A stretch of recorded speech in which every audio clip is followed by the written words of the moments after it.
बादलपुर एक छोटा सा गांव, जहां मानसून की पहली फुहारें धरती को चूम रही थी। सुबह से ही बारिश की बूंदें गांव की कच्ची गलियों को भिगो रही थी। गीली मिट्टी की सौंधी खुशबू हवा में बिखर रही थी और बारिश की बूंदें कच्ची छतों पर ताल बजा रही थी। इसी बारिश के बीच घनश्याम अपनी पत्नी मीरा के साथ लंबे समय बाद अपने गांव लौट रहा था। मीरा, देखो ना कितनी अच्छी बारिश हो रही है। हमारे बादलपुर में इस बारिश से खेत हरे भरे हो जाएंगे। हाँ, खेत तो हरे भरे हो जाएंगे, लेकिन घरों की छतों से पानी टपकना शुरू हो जाएगा। अरे बारिश में इतना चलता है, कुछ दिन की बात है। बारिश हमेशा थोड़ी ही होती है। बातें करते करते दोनों अपने घर पहुंच गए। घर में गीली मिट्टी की खुशबू और बारिश की बूंदों की थपथपाहट ने माहौल को और सुहाना बना दिया था। कितने दिन बाद हम अपने गांव लौटे हैं। मौसम तो बदला ही है, लेकिन अपने गांव की बात ही कुछ और है। हाँ नीरा, सही कहा, लेकिन हमारे पास तो 1-2 दिन का ही राशन है। मुझे कुछ काम ढूंढना होगा। हाँ, तुम गांव में किसी से पता करो, शायद कोई काम मिल जाए। ठीक है, मैं गांव में सबसे मिलकर आता हूँ, शायद कोई काम मिल जाए। अरे पुराने दोस्तों से मुलाकात भी हो जाएगी। यह कहकर घनश्याम बारिश में ही गांव की ओर निकल पड़ा। उधर गांव के लोग प्यारे की चाय की दुकान पर जमा थे, बारिश का आनंद लेते हुए चाय की चुस्कियों ले रहे थे। हरी चाचा, आनंद भाई, भोला और दीवान प्यारे की दुकान पर बैठे गपशप कर रहे थे। तभी घनश्याम वहां पहुंचा।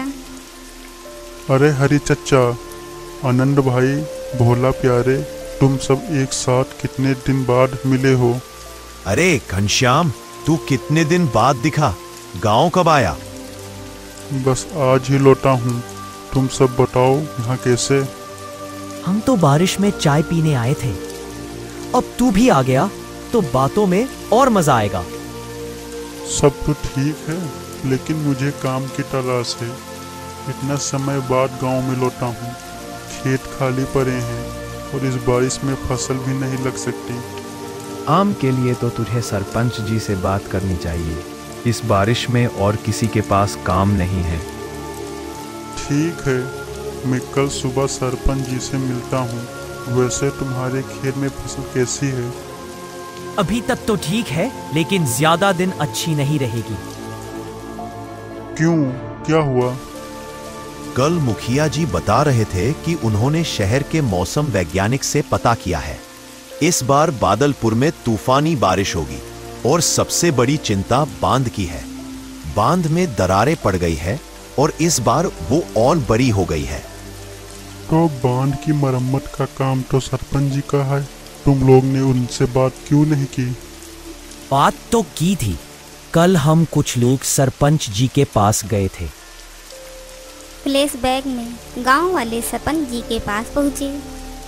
सरपंच जी, बांध में दरारें पड़ गई है। आपने कहा था कि बारिश से पहले मरम्मत करवा देंगे। मैंने ऐसा कब कहा? बांध की मरम्मत में कितना पैसा लगता है तुम्हें पता है? इस बारिश में मेरा सारा काम ठप हो गया है। मेरे पास पैसों का पेड़ नहीं लगा है। बस यही गड़बड़ है। सरपंच जी ने साफ मना कर दिया। अब सब ऊपर वाले के भरोसे है। चिंता मत करो, ऊपर वाला सब ठीक करेगा। अच्छा, मैं चलता हूँ, कल भी मिलेंगे। घनश्याम घर लौटा और नीरा को सारी बात बताई। नीरा, गांव वाले सब चिंता में हैं। मुखिया जी ने मौसम वैज्ञानिक से पता किया है कि इस बार तूफानी बारिश होगी और बांध में दरारें पड़ गई हैं। सरपंच जी ने मरम्मत करवाने से मना कर दिया। अगर बारिश नहीं रुकी तो बाढ़ आ सकती है, फिर हमारे खेत, घर सब बर्बाद हो जाएंगे। चिंता मत करो, जो होगा देखा जाएगा। वैसे आनंद बता रहा था कि काम के लिए सरपंच जी से बात करनी होगी। मैं कल उनसे मिलूंगा। रात हो गई और बारिश लगातार होती रही। अगली सुबह बारिश और तेज हो गई। घनश्याम उठा और बाहर निकला। बारिश तो रुकने का नाम ही नहीं ले रही। मैं गांव वाले से मिलकर आता हूँ, शायद कोई उपाय निकले और वहीं से सरपंच जी से काम के लिए बात कर लूँगा। बाहर बहुत बारिश है, संभाल कर जाना। घनश्याम प्यारे की दुकान पर पहुंचा, जहां गांव वाले फिर से जमा थे। अरे भाइयों, सब ठीक है? बारिश तो रुकने का नाम ही नहीं ले रही। हाँ घनश्याम, सब चिंता में है। बांध की हालत देखने 2 लोग सुबह गए थे। अभी तक तो ठीक है, लेकिन कब तक रहेगा पता नहीं। सड़कों और खेतों में पानी भर रहा है। अगर बांध टूट गया तो सब बर्बाद हो जाएगा। मैं सरपंच जी से काम के लिए बात करने जा रहा हूँ, शायद कुछ हो जाए। घनश्याम सरपंच जी के घर पहुंचा। नमस्ते सरपंच जी, मैं कल ही गांव लौटा हूँ। मुझे काम की तलाश है।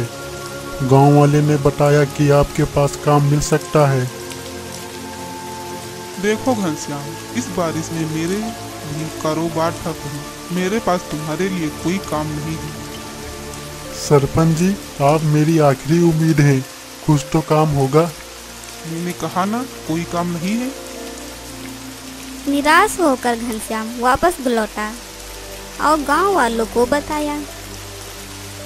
आनंद भाई, सरपंच जी ने मना कर दिया। उनका कारोबार भी रुका हुआ है। घनश्याम, तू अकेला नहीं, हम सब परेशान हैं। अगर बाढ़ आई तो सब कुछ डूब जाएगा। तभी एक आदमी दौड़ता हुआ आया।